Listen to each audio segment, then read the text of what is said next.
Welcome to Motivational Humanity. You are not alone. Have you ever walked into a room, said one sentence, and then spent the rest of the night replaying it, wondering if it landed wrong, if your voice cracked, if everyone secretly noticed? I want you to picture something with me. Imagine you're an actress standing on a stage under a single white spotlight. You can't see past the first row, but you know the theater is full. Every seat, every eye, watching. And here's the strange part. You're also sitting in the third row, in the dark, arms crossed, taking notes on your own performance. That's not a metaphor for stage fright. That's a Tuesday for so many of us. Psychologists at Cornell actually measured this. They call it the spotlight effect, and their research found something remarkable. We overestimate how much other people notice us by nearly 50%. Half of the audience you imagine watching your every move isn't even looking your way. They're backstage, in their own spotlight, worrying about their own lines. So today isn't about telling you to stop caring what people think, and it isn't about disappearing from the world. It's about something much more precise. It's about learning how your brain actually works, so you can finally turn the spotlight off and turn the lights of your own life back on. Because the freedom you're looking for isn't out there in someone else's approval. It's sitting quietly inside you, waiting for you to come home to it. If you've ever felt exhausted after being around people, even people you love, stay with me. This one might explain a lot. Here's the first thing I need you to hear, and I need you to really let it land. That feeling of being endlessly watched isn't a character flaw. It isn't proof that something is wrong with you. It's a brain mechanism, simply pointed in the wrong direction. Psychologists call it self-focused attention, and once you understand it, you'll start recognizing it everywhere. Picture this. You're on a first date, somewhere warm and softly lit, and the person across from you is telling a story about their childhood dog running away and somehow finding its way home 3 towns over. It's charming. It's the kind of moment you should be fully inside of, leaning in, laughing, feeling the spark of real connection. But instead, there's a second browser tab open in your mind. A quiet, relentless narrator whispering, "Did I talk too much about my job? Is my laugh too loud? Do they think I'm trying too hard?" The moment that narrator starts talking, you leave the date. You're not there anymore. Not really. You've become an observer, standing outside your own life, grading yourself instead of living it. And here's what makes this so draining. Psychologists call it cognitive load. You genuinely cannot be the person fully present in the story and the internal critic scoring every word at the same time. Your brain doesn't have a spare processor for that. So it splits itself and something breaks under the pressure. That's why you can leave a perfectly nice conversation and feel strangely hollow, strangely tired.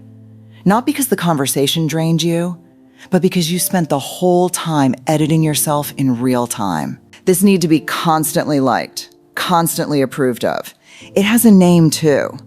Psychologists call it the validation trap. And it's expensive. It doesn't just cost you energy in the moment.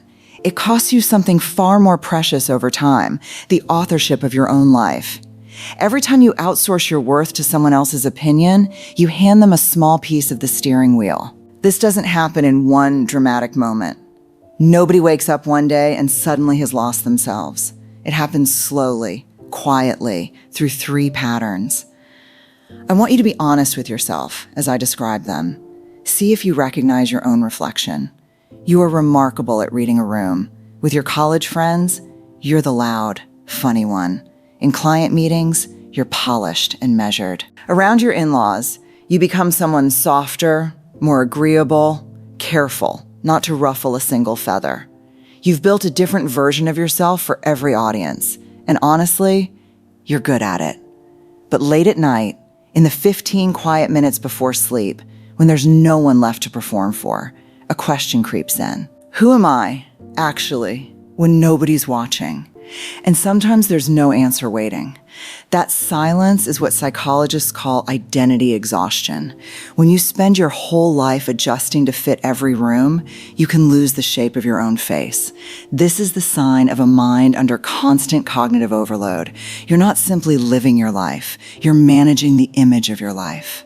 You don't just share a photo. You consider the angle, the lighting, the caption 3 times over. You don't just tell a story at dinner. You're quietly gauging the room's reaction before you've even finished the sentence. Every choice, the coffee shop you sit in, the sweater you wear, the way you phrase a text message, gets filtered through one exhausting question. How will this be perceived? You've turned your own existence into a brand you have to manage, and somewhere along the way, you became both the product on the shelf and the exhausted employee trying to sell it. You have the idea. You have the talent. You've had the dream sitting in a drawer for years. But you're frozen because somewhere along the way, other people's opinions became your only compass. Your manager gives you one piece of praise, and you feel unstoppable for a week. A stranger leaves one cruel comment online, and your whole foundation cracks. You won't start the business, post the video, send the manuscript, or say the hard thing out loud, not without a nod of approval first. And what that really means is you've handed the keys to your own life over to a crowd of strangers who are, honestly, far too busy untangling their own mess to spend much time thinking about yours. Here's the truth underneath all 3 signs. You are not failing in the eyes of the world. You are failing to arrive in your own life. And living disconnected from who you actually are might be the loneliest kind of prison there is, because you are both the one locked inside and the one holding the only key. So how do we walk out? Let's talk about the way back to yourself. 5 steps, rooted in real brain science, that will help you take your attention back from the crowd and return it to where it belongs, with you. Neuroscience has identified 2 networks in your brain that essentially compete with each other, like 2 hands on the same steering wheel. One is called the default mode network. This is the network that switches on when your mind is idle. And it's the one that drags you into anxious loops about the past, the future, and that toxic little question, what do they think of me? The other is the task-positive network. It activates the moment you become genuinely absorbed in something specific and present. And here's the beautiful part. These 2 networks work like a seesaw. When one rises, the other has to fall. You cannot be fully lost in anxious self-monitoring and fully absorbed in the present moment at the same time. The brain simply won't let you. So the goal isn't to fight the anxious thoughts head on. It's to deliberately activate the other network. Say you're walking through an airport and suddenly feel like every stranger is watching how you walk. Instead of spiraling, redirect your focus onto something concrete right in front of you. Count how many people are wearing red. Notice the exact rhythm of your footsteps on the tile. When your brain is forced to process real, present moment information, the anxious network simply doesn't have enough resources left to keep running. The same trick works in conversation. The next time you catch yourself worrying about how you're coming across, deliberately shift your focus outward. Really listen to what the other person is saying. Watch the way their hands move when they talk. Notice the words they choose. When you fully arrive in the act of listening, your anxious self quietly steps off stage. That's what flow feels like. The outside noise fades, and there's just you in the moment. To reclaim your power, you need what psychologists call an internal locus of control, a sense of stability that comes from inside you, not from the shifting opinions around you. Think of the world as an open sea. Most people drift through it like unanchored boats, pushed wherever the current takes them, however loudly the wind happens to blow that day. I once spoke with a man in his late 30s, a senior consultant living in Toronto, who by every outward measure had made it. A beautiful apartment overlooking the lake, a title people respected, constant praise from his team. But he told me that every single time he stepped into the elevator alone, a quiet dread would rise in his chest. He was terrified that if the praise ever stopped, there would be nothing left of him underneath it. He wasn't working from passion. He was performing night after night for an audience he couldn't even see. Building an internal anchor starts small. Set a goal that only you know about. Make a quiet promise to yourself and keep it, even when, especially when, no one is watching. When you follow through on those private commitments, your brain releases a steadier, quieter form of dopamine. Call it the dopamine of self-respect. It's nothing like the flash of relief you feel from someone else's compliment. It's slower, but it's yours, and it doesn't evaporate the moment the applause stops.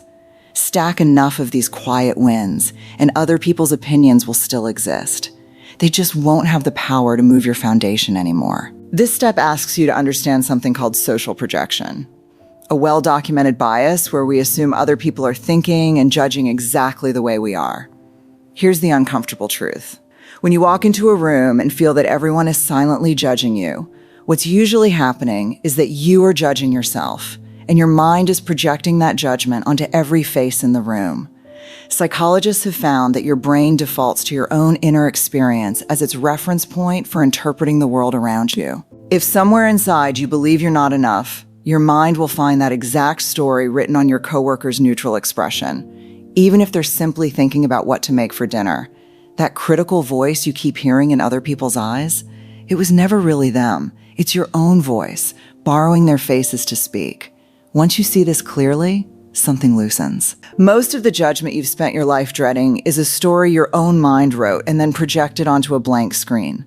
The moment you start treating your own flaws with more honesty and less punishment, the world outside genuinely starts to feel gentler too, because you're no longer casting your harshest critic onto every face you meet. This is where a skill called metacognition comes in. Simply the ability to step back and watch your own thinking happen, rather than being swept away inside it. Most of us live fused to our thoughts. The moment your mind says, they think you're ridiculous, you believe it instantly, as fact. Metacognition creates a small gap between the thought and you. Instead of being pulled under by the anxiety, you learn to simply notice it. There's that old script again. My nervous system thinks I'm in danger, so it's releasing stress hormones to protect me. Just naming what's happening out loud or in your head has been shown to calm the brain's alarm system. Try holding your worries a little more loosely, as passing weather, not permanent truth. You have the thought. You are not the thought. The next time your stomach tightens with that familiar dread, ask yourself gently, do I have real evidence for this, or am I authoring a story?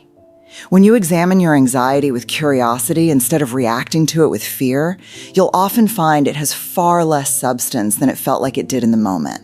We live in a culture that worships the highlight reel, but the need to impress people might be the tightest leash you've ever put yourself on.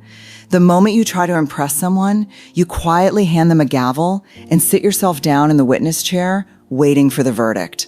So try the opposite.